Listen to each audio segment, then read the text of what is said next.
আসসালামু আলাইকুম, সবাইকে ঈদ উল ফিতরের শুভেচ্ছা ও অভিনন্দন। ঈদ মুবারক, ঈদ মুবারক, ঈদ মুবারক, ঈদ মুবারক। আমরা সবাই ঈদের নামাজ পড়তে যাচ্ছি। সবাই সকলের জন্য দোয়া করব। সবাই আছে, আরো অনেকেই আসতেছে।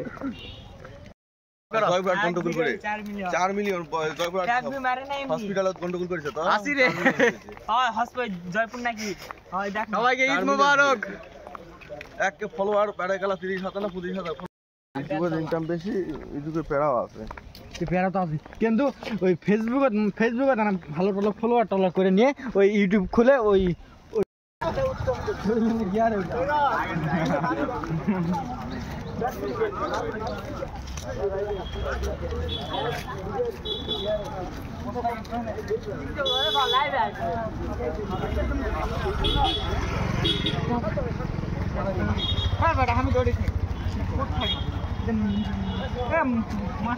আমাদেরকে যে ট্রেনিংয়ের ব্যবস্থা করলেন, আমি কতটুকু রহমত লাভ করতে পেরেছি, আমি কতটুকু নিজেরকে আত্মপরিশুদ্ধ করতে পেরেছি।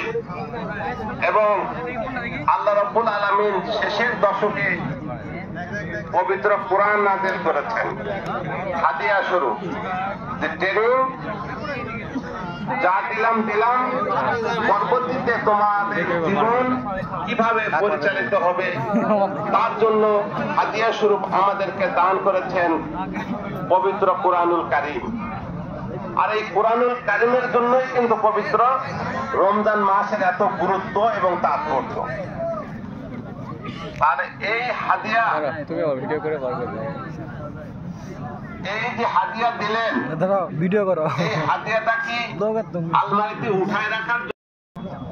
তাহলে এখন আমি বলবো যে যখন আমি আল্লাহ রাব্বুল আলামিনের কাছে স্বীকৃতি দিলাম,